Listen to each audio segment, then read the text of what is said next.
फटाफट India news में बहुत बहुत स्वागत है आपका। दोस्तों, आज हम एक ऐसे हत्याकांड के बारे में बात करेंगे जिसने पूरे हरियाणा को हिला कर रख दिया। और ऐसा जो हत्याकांड था ये इतना निर्मम तरीके से किया गया था कि पूरे हरियाणा में ही नहीं पूरे देश में जो है इसकी चर्चाएं हो रही हैं। और अभी रिसेंट का हत्याकांड है जो बबलू पहलवान उर्फ प्रदीप मलिक जो है हत्याकांड का नाम है। और हत्याकांड किया गया जो जिसके द्वारा हत्याकांड किया गया उसके खुद के ही बेटे ने हत्या की, पूरे परिवार की हत्या कर दी, उसकी बहन, उसकी माँ और इसके अलावा उसकी नानी। तो जो पिता हैं उनका नाम बबलू पहलवान उर्फ प्रदीप मलिक है। जो आरोपी है उसका नाम अभिषेक उर्फ मोनू मलिक। उसकी बहन जिसकी हत्या हुई उसका नाम है नेहा उर्फ तमन्ना उर्फ तन्नू। और जो माँ है उनका नाम है संतोष उर्फ बबली। और जो नानी है उनका नाम है रोशनी।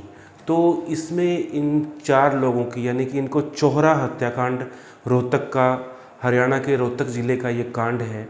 इसकी पूरी कहानी मैं आपको जो हमारा चैनल है इस पे सुनाने वाला हूँ। तो इसमें कहानी की शुरुआत होती कहाँ से है? सबसे पहले जो कहानी शुरू होती है वो होती है दिल्ली से। दिल्ली के अंदर जो आरोपी है अभिषेक उर्फ मोनू मलिक, ये कोर्स करने के लिए जाता है केबिन क्रू का। केबिन क्रू का कोर्स होता है और वहाँ पे काफ़ी सारे दूसरी स्टेट्स के बच्चे भी आते हैं केबिन क्रू के कोर्स के लिए। तो वहीं पे उत्तराखंड से एक लड़का आया हुआ था जिसका नाम था कार्तिक लठवाल।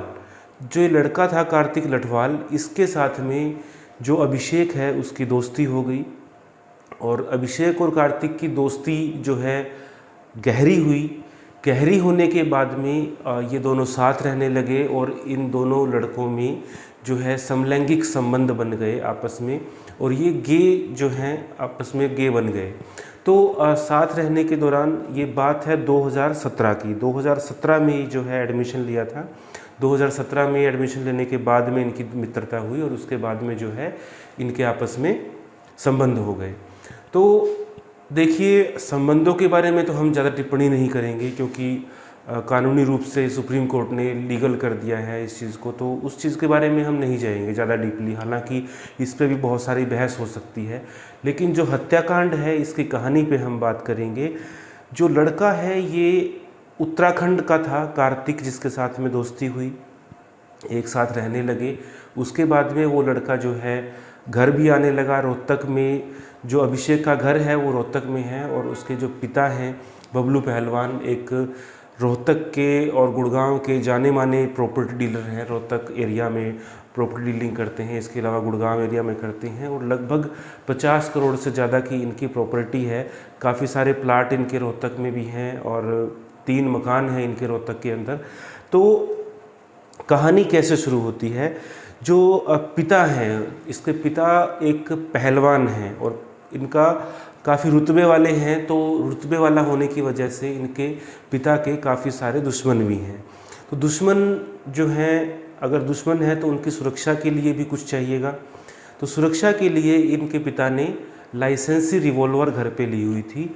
और जो लाइसेंसी रिवॉल्वर थी उसको चलाना अपने बेटे को भी सिखाया, अपनी बेटी को भी सिखाया, ताकि ज़रूरत पड़ने पर आत्मरक्षा में इसका इस्तेमाल कर सकें।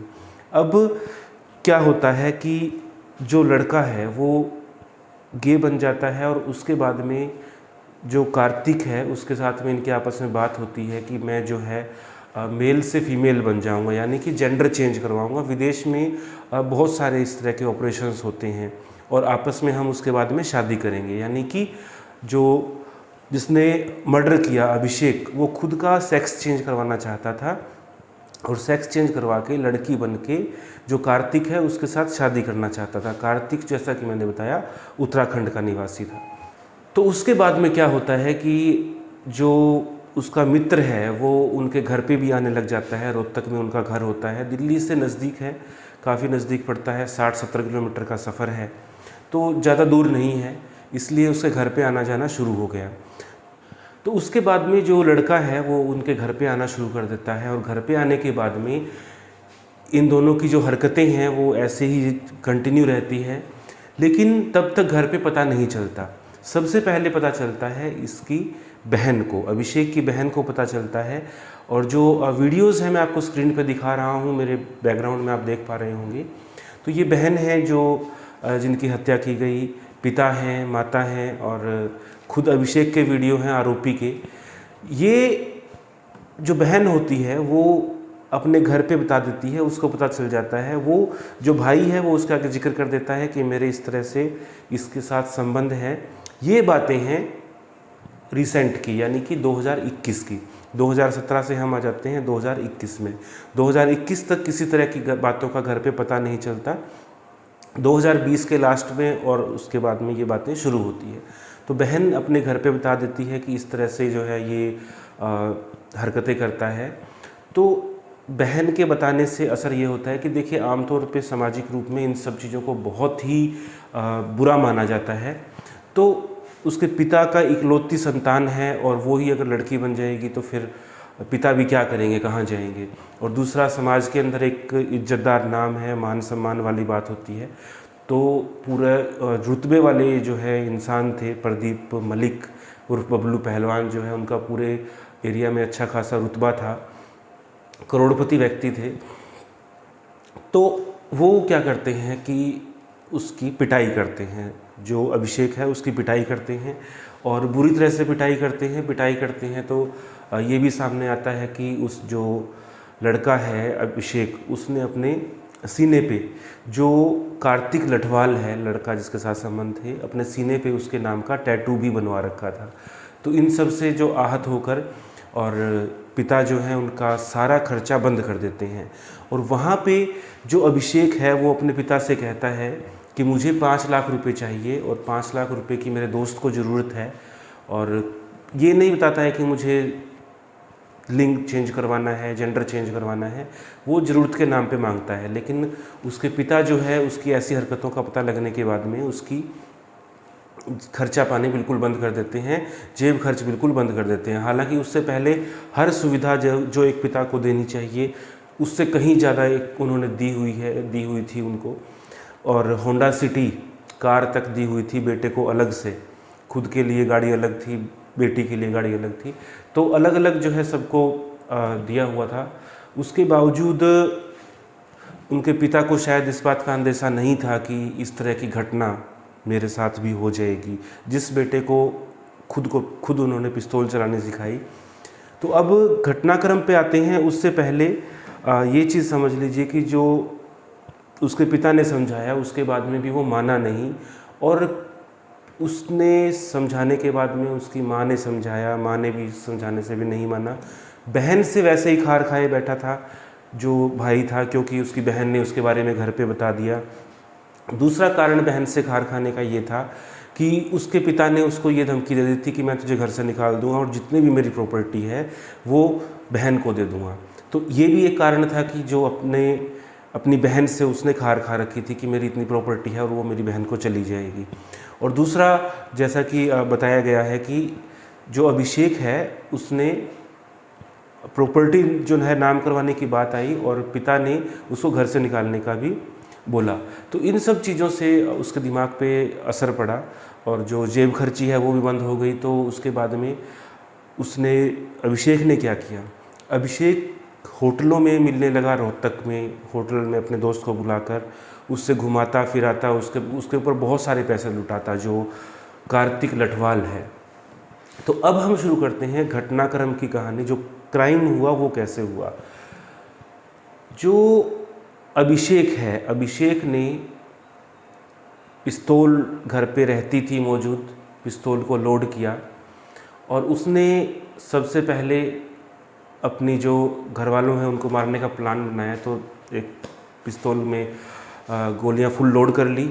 लोड करने के बाद में जैसे इनका ऊपर और नीचे के फ्लोर हैं, तो ऊपर के फ्लोर में इसकी बहन और माँ सो रही थी। तो सबसे पहले जो बहन है उसको बताया जा रहा है कि सबसे पहले बहन को गोली मारी, उसके बाद में जो माँ है और नानी है उनको गोली मारी, और जो पिता है वो नीचे कमरे में सो रहे थे, अंदर उन तक आवाज़ शायद नहीं पहुंची, तो इसलिए पिता एकदम से बाहर नहीं आए।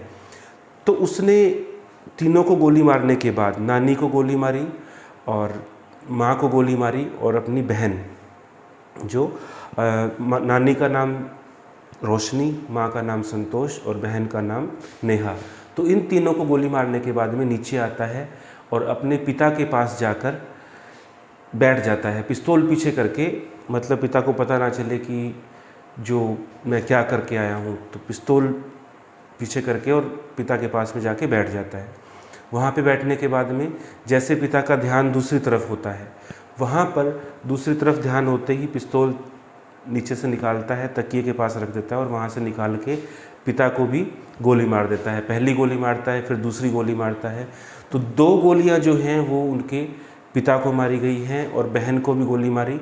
मौके पर ही मौत हो गई थी पिता की, और जो बहन 2 दिन बाद में मृत्यु हुई बहन की। बहन ने 40 घंटे तक संघर्ष किया जीवन के साथ में, हॉस्पिटल को भी ले जाया गया।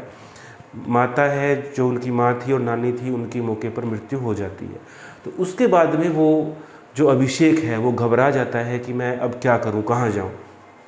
उसने प्लान किया कि अब मैं यहाँ से बाहर जाता हूं, और वो वहाँ पे घर को लॉक लगा के, दोनों कमरों के लॉक लगा के और वहाँ से चला जाता है। उसके बाद में अपने दोस्तों को फ़ोन करता है और दोस्तों को फ़ोन करके उनको खाने पीने के लिए, चलने के लिए कहता है, ताकि कुछ ना कुछ बैकग्राउंड बनाया जा सके। तो वहाँ पे दोस्तों के पास जाने के बाद में उनके पास बैठ के खाने का भी ऑर्डर करते हैं, लेकिन खाने में जो अभिषेक है वो कुछ नहीं खाता, दोस्त जो हैं वो खाते हैं, क्योंकि उसके दिमाग में डर बैठा हुआ था कि अब क्या होगा, मेरे से ये चीज़ हो तो गई, ऐसा घटनाक्रम हो गया, लेकिन अब क्या होगा। उस टाइम जोश में कर दिया, लेकिन बाद में उसका बहुत डर लगा। तो ये जो प्लानिंग उसके दिमाग में आई, उसने ऐसा बताया कि मैंने जो है टीवी के ऊपर जैसे अलग अलग क्राइम से रिलेटेड एपिसोड आते हैं, तो उसी तरह के एपिसोड्स देख के, और वहाँ से उसके दिमाग में आइडिया आया कि मुझे ऐसा कुछ काम करना चाहिए।